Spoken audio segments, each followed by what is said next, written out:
योग में। और आज का विषय हमारा योग दर्शन का सैद्धांतिक सत्र का आज 17वां भाग है। और इसमें हम आज जो है जिस विषय को लिए हैं वो विषय है ईश्वर प्रणिधान और ईश्वर का स्वरूप। ये दोनों विषय बड़ा ही मार्मिक हैं और बहुत ही समझने लायक हैं। और शायद सब लोग पूछते हैं ना कि ईश्वर क्या है, परमात्मा क्या है, जीवात्मा क्या है, प्रकृति क्या है। तो प्रकृति और जीवात्मा को आपने जान लिया, पिछले सूत्रों में काफ़ी दिनों से बात हो रही है।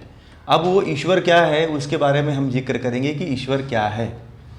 तो सबसे पहले जो पीछे वाला जो एक सूत्र था समाधि का ही था वो, तो उसके बारे में हम जिक्र कर लेंगे कि वो ईश्वर प्रणिधानद्वा, उसके बारे में थोड़ा सा जिक्र करेंगे, उसके बारे में समझेंगे, उसकी व्याख्या करेंगे। तो सबसे पहले ये समझेंगे कि जब ये प्रश्न उठता है, आप लोगों को भी उठना चाहिए कि समाधि अति अल्प काल में पाने के लिए अगर कोई प्रयास करना चाहता है, जैसे मान लीजिए कि आपने ये जितने भी उपाय बताए, भव प्रत्यय, उपाय प्रत्यय, उसके बाद से जो योगियों की स्थिति बताए कि ये असंप्रजात समाधि, संप्रजात समाधि में, उसके बाद भी ऐसी कौन सी युक्ति और है, ये साधक के बीच में प्रश्न उठता है कि कौन सी ऐसी युक्ति है कि बहुत ही कम समय में, बहुत ही अल्प काल में उस समाधि तक पहुंचा जा सकता है, ईश्वर का साक्षात्कार किया जा सकता है। तो उसी के उपलक्ष्य में ये जो है अंतिम जो है समाधि से संबंधित जो सूत्र है वो ये कहते हैं ईश्वर प्रणिधानद्वा, यानी कि ईश्वर मतलब ईश्वर, आगे के सूत्र में पढ़ लेंगे तो आपको पता चल जाएगा कि ईश्वर क्या होता है। प्रणिधान क्या होता है? अनन्य चित्त का, यानी कि अनन्य चित्त होकर पूर्ण, यानी कि एकदम चित्त आपका फिर दूसरे को न देखे। अनन्य मतलब अनन्य चित्त होकर पूर्ण भक्ति भाव से, अनन्य चित्त यानी कि चित्त जो है किसी और का न सोचे, अनन्य चित्त होकर पूर्ण भक्ति भाव से क्या कर रहे हैं? आत्म भक्ति भाव से फिर आत्मसमर्पण कर दे। किसको कर दे? आत्मसमर्पण पूर्वक जो है ईश्वर की उपासना, यही जो है ईश्वर प्रणिधान है। अब इसमें और एक इसके अर्थ को और एक तरह से समझेंगे कि शरीर से अधिक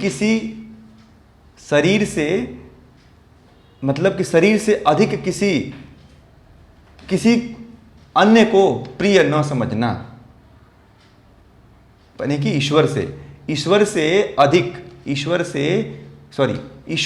अधिक किसी अन्य वस्तु को, पदार्थ को या किसी को न समझना, केवल ईश्वर को ही सब कुछ मानना कि वही है, जहाँ ले जाएगा वहीं जाएंगे, जहाँ चलाएगा वहीं चलेंगे, उसको अपना सारा कर्म उसी के प्रति समर्पित कर देने का, समर्पण कर देने का। यही क्या है? यही ईश्वर प्रणिधान है। यानी कि आप जो भी कर्म करते हैं, आपने विवेक वैराग्य अभ्यास पूर्वक जो भी आपने सिद्धियां प्राप्त की, समाधियां प्राप्त की, उसके बाद जो है अगर थोड़ी सी कहीं जल्दी आपको समाधि प्राप्त करनी है तो उसके लिए आपको ईश्वर का सहारा लेना पड़ेगा, क्योंकि सबका कर्ता धर्ता, सबको चलाने वाला, प्रकृति को भी चलाने वाला ईश्वर ही है। तो उस ईश्वर को समर्पित कर देंगे तो ईश्वर हमारे ऊपर, उसके प्रति हम अनन्य भक्ति रख लेंगे, उसके प्रति हम अनन्य प्रेम रख लेंगे। और भक्ति क्या होती है? ईश्वर के प्रति अनन्य प्रेम, उत्कट प्रेम जिसको कहते हैं, वही भक्ति है। दूसरा कोई उसमें समाहित ही नहीं हो पाए, दूसरे का उसमें कोई स्थान ही ना आ पाए। जैसे हम कोई चित्र देखते हैं, जैसे मान लीजिए कोई प्रेमिका होती है या कोई प्रेमी होता है, तो उसको, प्रेमी को केवल प्रेमिका का ही ख्याल आता रहता है, उसका ही चित्र उसके मन मस्तिष्क में बना रहता है, बाकी किसी दूसरे का सब गौण दिखाई देता है। अगर कोई बहुत ही समझाने के लिए भी आ जाए, बहुत कोई बताने के लिए आ जाए, तो उससे कुछ भाता नहीं है। सारा ज्ञान, सारा रिश्ते नाते सब एक तरफ दिखाई देते हैं और उसको केवल एक ही भाव दिखाई देता है, एक ही चीज़ दिखाई देता है। जैसे रावण को था, रावण को एक बहुत बड़ा सीता का जब हरण किया तो उसको उनके प्रति भी, सीता के प्रति आसक्ति बन गई थी उसका। तो इसी तरह जो है, अगर जैसे प्रेमी प्रेमिका की बात किया तो बाकी प्रेमी को प्रेमी, प्रेमी को प्रेमिका और प्रेमिका को प्रेमी के अलावा किसी अन्य का चिंतन ही न हो। किसी अन्य का मतलब कितना भी उसको समझा दिया जाए, कितना भी बता दिया जाए, कितना भी उसको रटा दिया जाए, उसका भान ही नहीं हो, उसको उसका ज्ञान ही न हो। यही अनन्य भक्ति है। इतना अगर आप समर्पित कर देते हैं, ईश्वर का ही चिंतन, ईश्वर का ही मनन, ईश्वर की ही बात, ईश्वर के ही गुणों को जान। और दूसरी चीज़ क्या है कि हम ईश्वर भक्ति कब कर पाएंगे? ईश्वर भक्ति वही कर सकता है जो शब्द प्रमाण और अनुमान प्रमाण को जानता हो। शब्द प्रमाण मतलब अगर योग दर्शन के अनुसार कहा जाए तो शब्द और अनुमान प्रमाण।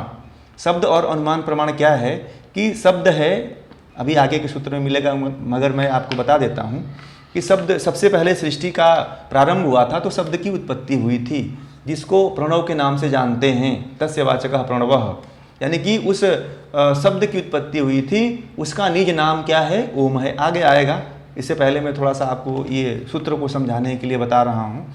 तो वो उस प्रणव को प्रमाण द्वारा, यानी कि प्रत्यक्ष सुनना, प्रत्यक्ष जानना, और अनुमान किसके द्वारा? गुरुओं के द्वारा, शास्त्रों के द्वारा। जो हमारे ऋषि मुनियों, जैसे पतंजलि ने अपने ज्ञान के आधार पर, अपनी तपस्या के आधार पर, अपने तप के आधार पर योग सूत्र में सारी चीज़ें बताया है। ऐसा प्रत्यक्ष और अनुमान के द्वारा जो हमें ज्ञान होता है ईश्वर का, उसके आधार पर हम भक्ति करते हैं तो हम ईश्वर का साक्षात्कार बहुत ही अल्पकाल में प्राप्त कर लेंगे। अब देखिए, अब ये नहीं कह रहे हैं महर्षि पतंजलि कि आप किसी मूर्ति का, मूर्ति जड़ है, उसकी पूजा करेंगे तो आप मुक्त नहीं हो पाएंगे। आपको ज्ञान है, ज्ञान ही मुक्ति दे सकता है। अगर मुक्त होना है तो उससे पहले आपको ज्ञानी होना पड़ेगा। थोड़ा सा ज्ञान का तो जानकारी होना ही पड़ेगा। कबीरदास जी बहुत बड़े भक्ति संतों में बहुत बड़े संत थे, मगर बहुत बड़े ज्ञानी थे।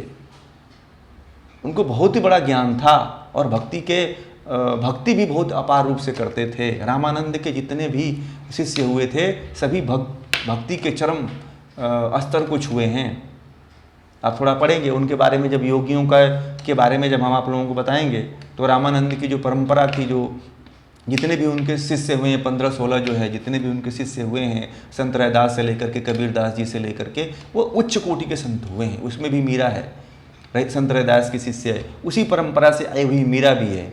तो ये जो योगी हुए हैं, इनके बारे में जब जिक्र करेंगे तो आपको पता चलेगा कि ये इनके अंदर कितना बड़ा ज्ञान था। कबीरदास जी के दोहे पढ़ लीजिए तो उनमें इतना ज्ञान मिलता है कि आप कहेंगे कि ये कहाँ से एक अनपढ़ व्यक्ति ने ऐसा ज्ञान लिख दिया, इतना ज्ञान इस व्यक्ति के अंदर कैसे आया।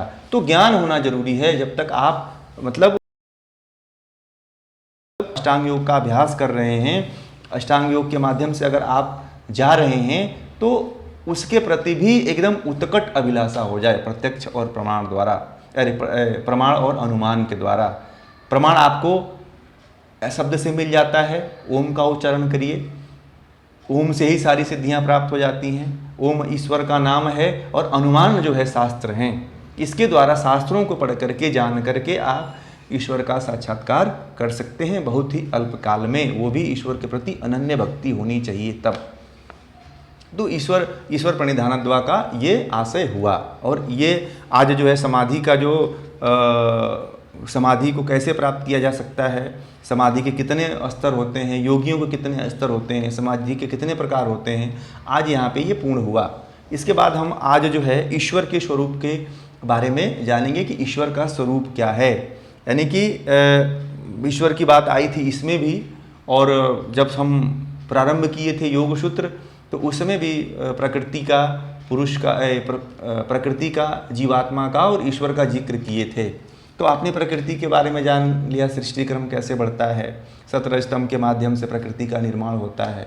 फिर ये जीवात्मा आत्मा है, तो इसके बारे में भी आने वाले सूत्रों में जीवात्मा के बारे में भी अध्ययन करेंगे। गीता में बहुत ही इसका बृहद रूप से वर्णन है कि जीवात्मा क्या है, न मरती है, न इसको कोई मार सकता है, न गला सकता है, ये भी अनादि है।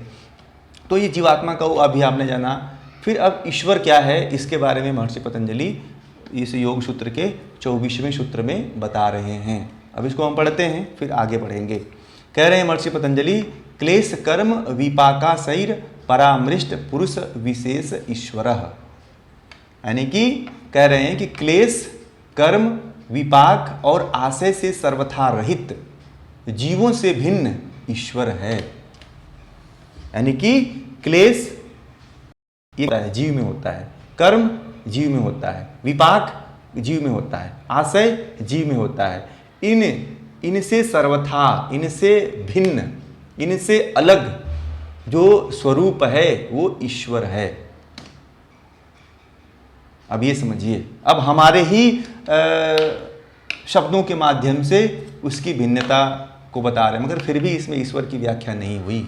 अगर इसके आंतरिक रूप में अगर घुसेंगे कि ईश्वर क्या है, तो वो भी नहीं पता, किसी को पता ही नहीं चला कि ईश्वर है क्या, कोई लिख ही नहीं पाया। अब इसमें तो हमारी ही बातों को लिखा हुआ है ना कि क्लेश कर्म विपाक। अब इससे जो मुक्त हो जाता है वो तो फिर यहाँ रहता ही नहीं है कि बता पाए कि ईश्वर क्या है। बहुत ही मार्मिक विषय है, जानने लायक। फिर भी इसको माना गया। महर्षि पतंजलि ने कहा कि अगर इससे एक जो भिन्न अवस्था अगर कभी बाई द वे आप साधना करते हैं, तप करते हैं, तो अगर आपको अनुभूति अगर होगी तो फिर आप ईश्वर को जान पाएंगे कि वह ईश्वर है। अब हम एक एक शब्दों को लेके चलेंगे और उसकी व्याख्या करेंगे कि कैसे इस सूत्र को समझें कि ईश्वर क्या है, ईश्वर कैसे हमसे भिन्न है, ईश्वर क्या है, तो इसके बारे में जानेंगे। तो अब है क्लेश। क्लेश जो है 5 प्रकार के होते हैं। अब दूसरे पाद में जो है, तीसरे सूत्र में आएगा उसका जिक्र जो है, तो उसके बारे में हम पढ़ेंगे। तो अविद्या, अस्मिता, राग, द्वेष और अभिनिवेश, ये 5 प्रकार के क्लेश होते हैं जो जीवों को दुख देते हैं। ये जो क्लेश होते हैं वो क्या करते हैं, हम लोगों को हमेशा कष्ट में डालते हैं, हमेशा दुख देते हैं, और इन्हीं क्लेशों के कारण हमें हमेशा दुख मिलता है। तो इस क्लेश की बात करते हैं। ये क्लेश जो है हम लोगों को मिलता है, ईश्वर को नहीं मिलता है, इसलिए कि ईश्वर हमसे भिन्न है। तो बोलते हैं कि क्लेश से जो भिन्न अवस्था है वो क्या है, वो ईश्वर की है। दुख हमें मिलता है, और दुख भी 3 तरह के होते हैं, आप जानते भी होंगे सभी लोग। एक होता है आध्यात्मिक दुख, आदि भौतिक दुख, आदि दैविक दुख। 3 तरह के दुख होते हैं, और 3 तरह के दुखों से व्यक्ति मुक्ति चाहता है।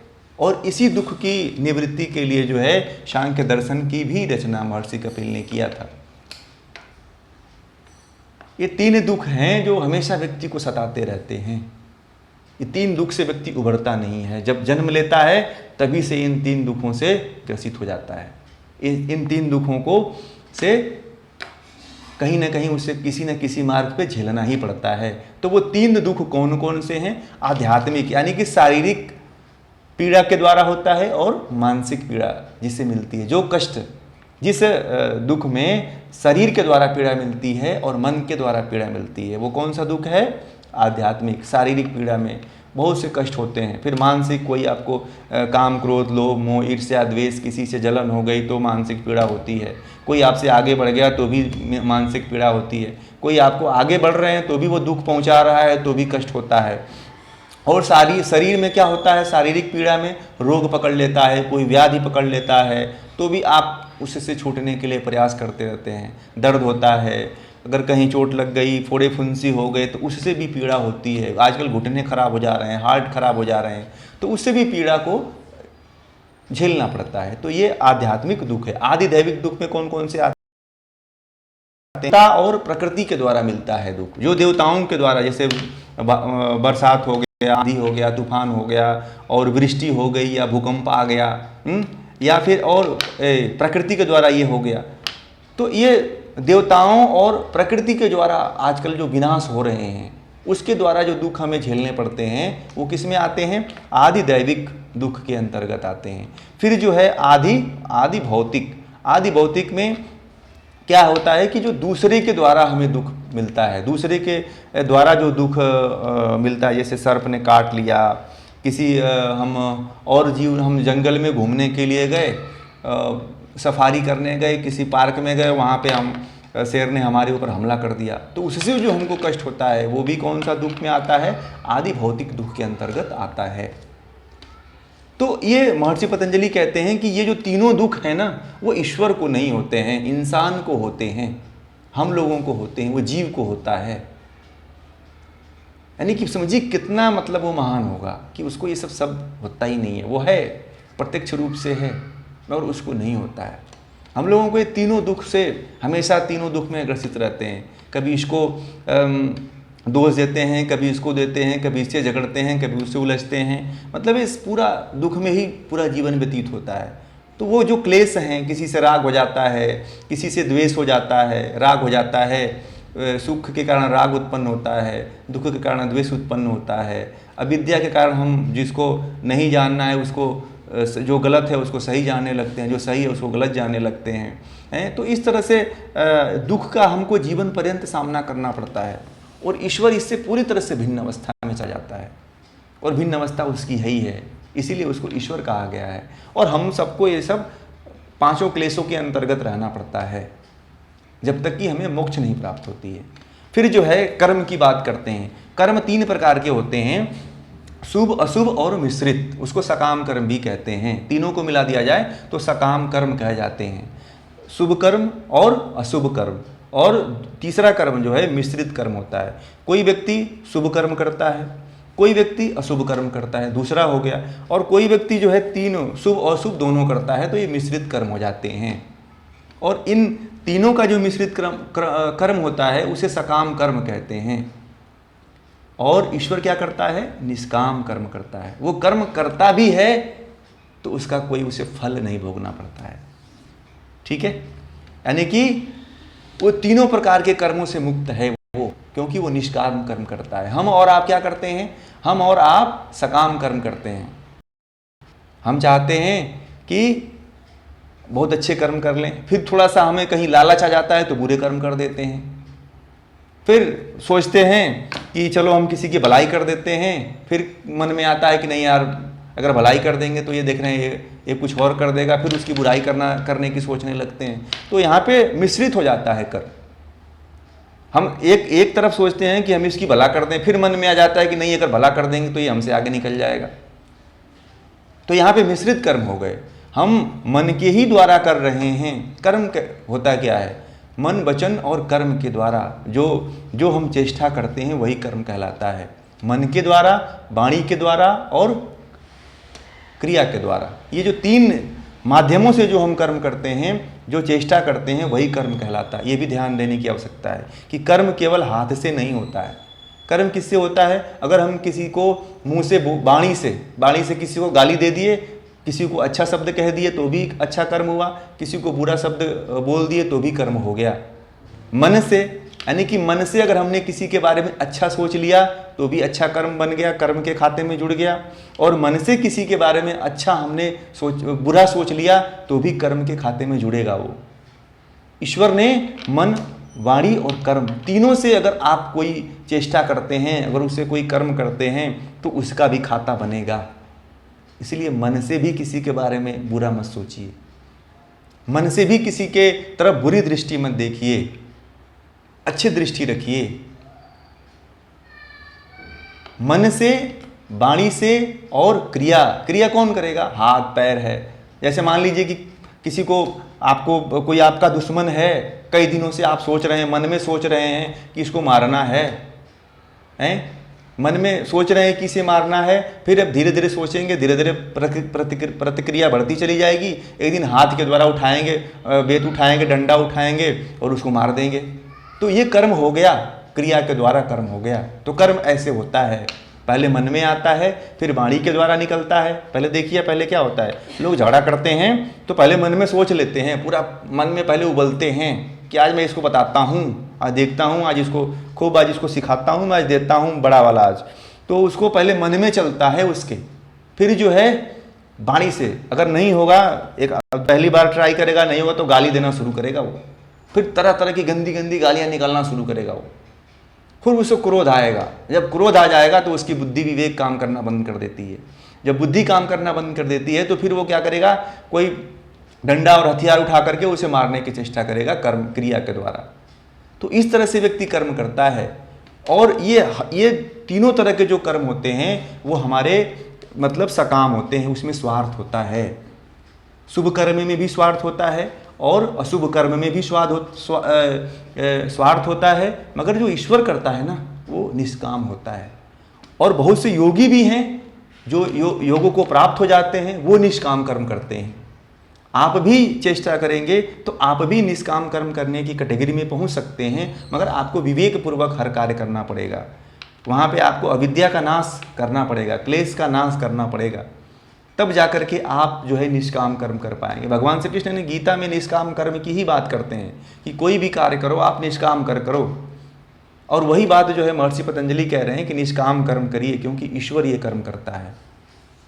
क्यों? इसीलिए वो हमसे भिन्न है। अब जो है तीसरा जो है शब्द आया है विपाक, क्लेश, कर्म और विपाक। विपाक का मतलब होता है कि उन कर्मों का दुख, सुख दुख रूपी फल, जो भी कर्म करते हैं उनका जो सुख, या तो हमें बहुत सुख मिलेगा ईश्वर के द्वारा, या फिर हम बुरे कर्म किए रहेंगे तो दुख मिलेगा। तो जो फल उसका है उससे भी वो अलग होता है, ये हमें मिलता है केवल फल, और वो ईश्वर से उसका कोई लेना देना नहीं होता है, कोई मतलब नहीं होता है, क्योंकि उसने पहले ही निष्काम कर्म कर लिया है। और हमारा क्या होता है कि हमारा जो है क्लेश होता है और मिश्रित होता है, सकाम कर्म होता है। हम कोई भी कार्य करने जाते हैं तो उसमें पहले देखते हैं कि लाभ होगा कि नहीं होगा। जब लाभ नहीं होता है तो हम वहाँ पे कोई चेष्टा ही नहीं करते हैं, कोई इच्छा ही नहीं जाहिर करते हैं, अब कोई रुचि ही नहीं दिखाते, वहाँ से हम चल देते हैं। कहते हैं कि अरे फालतू की चीज़ है ये, इसमें हमको क्या मिलेगा।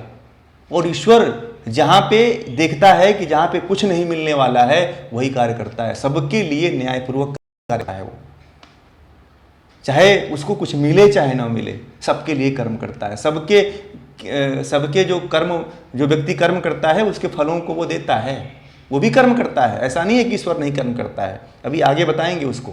तो जो है ईश्वर जो है सभी जो भी कर्म हैं उन कर्म फलों से मुक्त होता है, इसीलिए वो वो ईश्वर है, वो ईश्वर है। यानी कि जो उसको कर्म फल भी नहीं भुगतना पड़ता है, हमें तो भुगतना पड़ेगा कि कितने जन्मों तक भुगतना पड़ता है। पिछले जन्म की देन है कि आज हम भुगत रहे हैं, पिछले जन्म की देन है कि आज हमको ये मनुष्य जन्म मिला हुआ है। तो कहीं ना कहीं उस फल को तो भुगतने के लिए जन्म लिए हैं ना। ऐसे बहुत सी कथाएं आती हैं, रामायण में आती हैं, महाभारत में आती हैं कि कैसे जन्म लेकर के उसके पाप को नष्ट कई परियां उत्पन्न होती हैं। ऐसे बहुत सी कथाएं मिलती हैं कि आदमी जो है अपने कर्म के संस्कारों को पूरा करने के लिए पृथ्वी पर जन्म लेता है। देवता भी ऐसे हैं जो बहुत अपने जो कर्म फल होता है उसको, उसके फल को मतलब नष्ट करने के लिए पृथ्वी पे आते हैं, अवतरित होते हैं। तो वो इन सब देवताओं से भी पृथक है ईश्वर, वो सबसे पृथक है, वही ईश्वर है। इससे अलग है वही ईश्वर है। आपको जानना यहीं से, और साक्षात्कार भी तभी आप कर पाएंगे जब आप इन क्लेश कर्म विपाक और आशय को समझेंगे, तो आप ईश्वर के स्वरूप को समझ जाएंगे। और जब आप ध्यान करेंगे, जब आप साधना करेंगे तो आप ध्यान कर लेंगे। लोग कहते हैं कि हम निराकार ब्रह्म की उपासना कैसे करें। अरे आप पहले जो अपने ज्ञान है उसको बढ़ा लीजिए, फिर आपको किसी को बताना ही नहीं पड़ेगा कि निराकार ब्रह्म की उपासना कैसे की जाती है। जब आप इतना जान गए तो फिर ब्रह्म को जानने के लिए तो बड़ा ही सरल हो जाता है। फिर अब कर्म, अब विपाक भी हो गया। अब आशय जो अगला है वो आशय है। तो आशय का मतलब क्या होता है कि आशय का मतलब ये होता है कि उन कर्मों और सुख दुख रूपी फलों की वासनाएं, उन कर्मों और सुख दुख रूपी फलों, जो भी आप जो कर्म कर रहे हैं वो, और सुख दुख रूपी जो फल आपको प्राप्त हुए हैं उसकी वासना, महर्षि पतंजलि ये कह रहे हैं कि जो उसकी वासना है, उसकी वासना का जो क्या होता है, संस्कार। ठीक है, अब आशय का मतलब आप संस्कार से ले लीजिए, ठीक है ना। तो उसमें एक संस्कार में क्या क्या शामिल होता है, जो आप कर्म करते हैं वो, और कर्म करने के बाद जो है जो सुख दुख रूपी जो फल मिलता है वो, ये दोनों समाहित होते हैं। वो जो संस्कार है वो संस्कार से भी रहित है। हम तो संस्कार पूरा लेके चलते हैं, एक जन्म के बाद दूसरे जन्म में, तीसरे जन्म में, चौथे जन्म में, भेड़ बकरी के जन्म में, जीव जंतुओं के जन्म में, पेड़ पौधे के जब हमको मिलता है तो पेड़ पौधे के रूप में हमको वो भुगतना पड़ता है। इस तरह से, एक मिनट,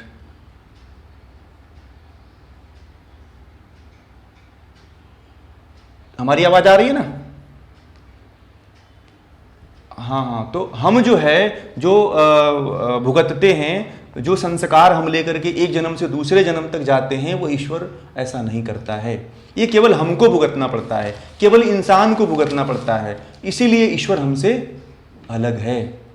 वही ईश्वर का स्वरूप है कि जो इनसे भी अलग हो, जो संस्कार से भी अलग हो। संस्कार तो हमारे ऊपर, हम अगर कोई अभी बात कर रहे हैं आपसे, तो ये भी एक संस्कार बन रहा है। किसी से आप 2-4 दिन मिल रहे हैं, कहीं घूमने के लिए चले गए, तो उसका भी संस्कार बन जाता है। मगर ईश्वर का संस्कार नहीं बनता है, क्योंकि वो जो भी कर्म करता है, जो भी उसके फल होता है, वो निष्काम होता है, और हमारा सकाम कर्म होता है। शुभ भी होता है, अशुभ भी होता है, मिश्रित भी होता है। अब ये आपको पता चल गया कि शुभ और अशुभ मिश्रित कर्म, अब सकाम कर्म हम न करें तो हम उस ईश्वर, यानी कि जो आत्मा है, कम से कम ईश्वर को न जान पाए, तो जो आत्मा है उसका तो साक्षात्कार कर ही सकते हैं। इसलिए जितने भी शास्त्र हैं सभी में कहा गया है कि निष्काम कर्म करो। व्यक्ति नहीं कर पाता है, क्योंकि इतना आसक्त हो जाता है प्रकृति में, आत्मा अपने जो चारों तरफ का वातावरण है उसमें इतना आसक्त हो जाता है, और इतना मोह पैदा हो जाता है, इतना माया में फंस जाता है कि उससे उसी को अपना सब कुछ मानने लगता है। कहता है कि यही स्वर्ग है। एक बात बोल देता है अपने मुंह से कि दुनिया में कहीं स्वर्ग नहीं है, यही स्वर्ग है। ये जो हमारा परिवार है वही स्वर्ग है, हमारे जो बाल बच्चे हैं, हमारा जो माँ बाप हैं, यही स्वर्ग है। अपने आप को सांत्वना दे करके बस वहीं पे सिमट लेता है अपने आप को। इससे आगे बढ़ने की नहीं सोचता है, इससे आगे उबरने की नहीं सोचता है। मगर आप इसका जब तक अतिक्रमण नहीं करेगा इंसान, तब तक उस परमात्मा का साक्षात्कार नहीं कर सकता है, उस परमात्मा तक वो पहुंच नहीं सकता है। तो ये मतलब कि आशय है, दुखों मतलब संस्कार को छोड़ना। संस्कार तभी छूटेगा जब आप चित्त की वृत्तियों का निरोध करोगे। जब हम महर्षि पतंजलि ने पहले ही कह दिया कि चित्त की वृत्तियों का आप निरोध कर लो, चित्त की वृत्तियों का निरोध कर लेंगे आप, जो है ये विवेक वैराग्य और अभ्यास का अगर तीव्रता अगर आपके अंदर रहेगी, तीनों की तीव्रता रहेगी, तो आप समाधि को प्राप्त कर लोगे। आप फिर जो है फिर आत्मा का साक्षात्कार कर लेंगे आप। एक चीज़ और बता दूं कि आपको यहाँ पे ये भी बता दूं कि ये जो वेदों के अनुसार जो है व्यक्ति मोक्ष प्राप्त कर लेता है, तो फिर मोक्ष की एक समय सीमा है, मोक्ष की भी एक समय सीमा है, जिसको पूरा करके फिर इस मतलब फिर से हमें जन्म लेना पड़ता है। जिस योनि को छोड़ के गए थे हम, उस योनि में पुनः वापस आना पड़ता है। तो ये लीला है ईश्वर की, जिसके मतलब हम खिलौने हैं और हम उसके अनुसार चलते रहते हैं। और फिर हमें तप करना पड़ता है, तपस्या करना पड़ता है, ईश्वर को जानना पड़ता है। मगर एक बहुत लंबा समय है, बहुत ही लंबा समय है।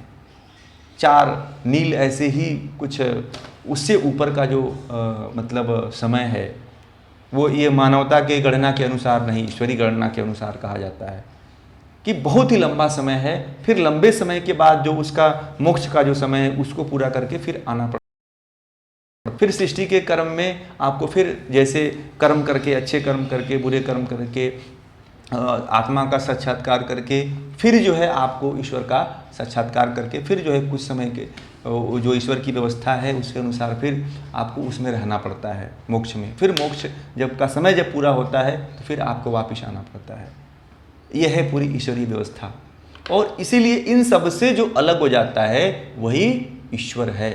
ये ईश्वर का स्वरूप है। अगर आपको कह दिया जाए कि आप ईश्वर का ध्यान कैसे करोगे, आप ध्यान आपको बता दें कि ईश्वर यहाँ पे ध्यान कैसे करेंगे, तो जितने भी आप देवी देवता पढ़ते हैं, जितने भी देवी देवता की उपासना करते हैं, मंदिर में जाते हैं, तो सभी जो है जितने देवी देवता हैं उनको कहीं ना कहीं सकाम निष्काम कर्म से ग्रसित पाएंगे।